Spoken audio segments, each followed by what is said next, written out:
Moses Kawoma w'emyaka 6 ng'abadde asoma kibiina kya P1 yafiiridde mu muliro ogukutte ekisulo omwabadde asula ku ssomero lya Bulowa Bright Junior School mu kiro ekikeeseza olwaleero.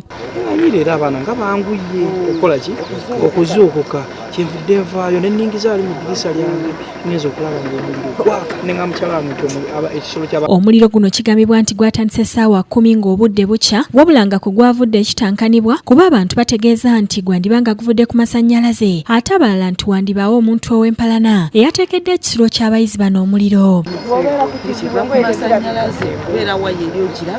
Naye kati kulunno kyo sinabaza kukitegeera ekikulu naye era nga nekisobola okukubira nti masannyalaze kubanga era ogalandi gadde gaveri ne gajja bakikubye wakati wekalina ttimu.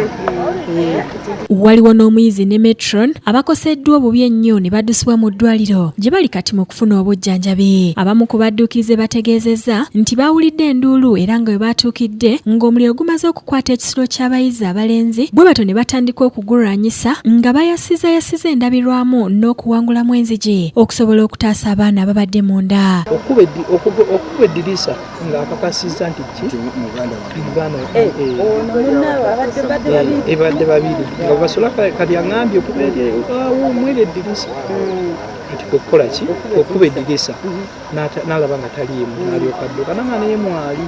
Abakulu mu poliisi nga bakulembeddwa mu muduumizi wa poliisi mu Kampala n'emirirwano Andrew Felix Kawes n'adumira poliisi mu kitundu ekyo Stephen Tanoe bakedde ku ssomero lino okwekenneenya embeera n'ebyaviiriddeko omuliro. Balambudde ekisulo ne bategeeza nti abaana babadde basula bubi nnyo ng'abaana 56 bagabana obutanda 16 bwokka so nga n'amasannyalaze gabadde gayungibwa bubi. Deeka esembayo olaba nti oli abadde asulira ddala almost ku bbaati.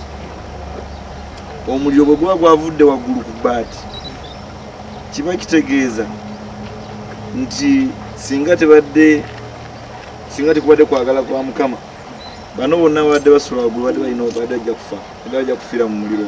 Akulira essomero lino Vincent Waturo ne nannyini lyo Shem Kiwanuka n'omukumi bakwatiddwa era nga Kaweesa ategeezezza nti bonna bagenda kuvunaanibwa omusango gw'okulagajjalira obulamu bw'abayizi. Ategeeza nti essomero liggaddwa okutuusa nga ebisulo by'abayizi bimaze okutereezebwa. Anenyeza minisitule y'ebyenjigiriza gy'agambye nti eremereddwa okukola omulimu ogw'okulambula amasomero nga ne bwe kityo poliisi egenda kutandika okugalambula ng'aganaasangibwa nga tegatuukiriza bisaanyizo ga kuggalwa. Ate n'aba minisitule bekikwatako tebakoze mulimo gwabwe.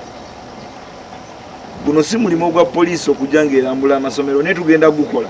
Afande Kaweesa alagidde Tanoe okulambula ebisulo ebirala ku ssomero eryo n'ebyabayizi aba secondary naye kyakoze nga nene abaana basangiddwa nga basula mu Mogoteko era n'abasaba okussaawo enzigi endala abaana mu basobola okwetaasiza singa wabaawo obuzibu. Nannyini essomero Kiwanuka Shem n'alikulira Waturo Vincent bategeeza nti tebamanyi kiviiriddeko omuliro guno wabula nga guno mulundi gwakubiri ng'essomero lino likwata omuliro mu bbanga lya myezi 2 gyokka. Ate senga gadde masannyalaze nga gagenda nga bwe gavaako nga bwe gadda nga bwe gavaako ekitabaddeewo sannyalaze senga gabadde gagenda bwe gadda ye gwe omuliro ki ogutalitandikirako mu bibiina by'abaana mwe basomera tebujjire mu ddoomu eva muliro ku ddoomu.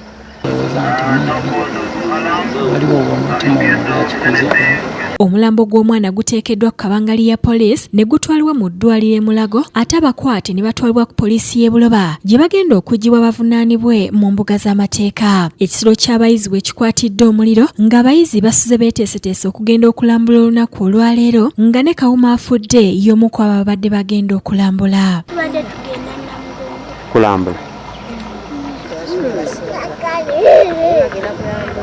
Omwoyo gw'omugenzi Omukama agulamuza ekisa. Abo batuusa yakusakidde eggulire lino Crab Kede TV.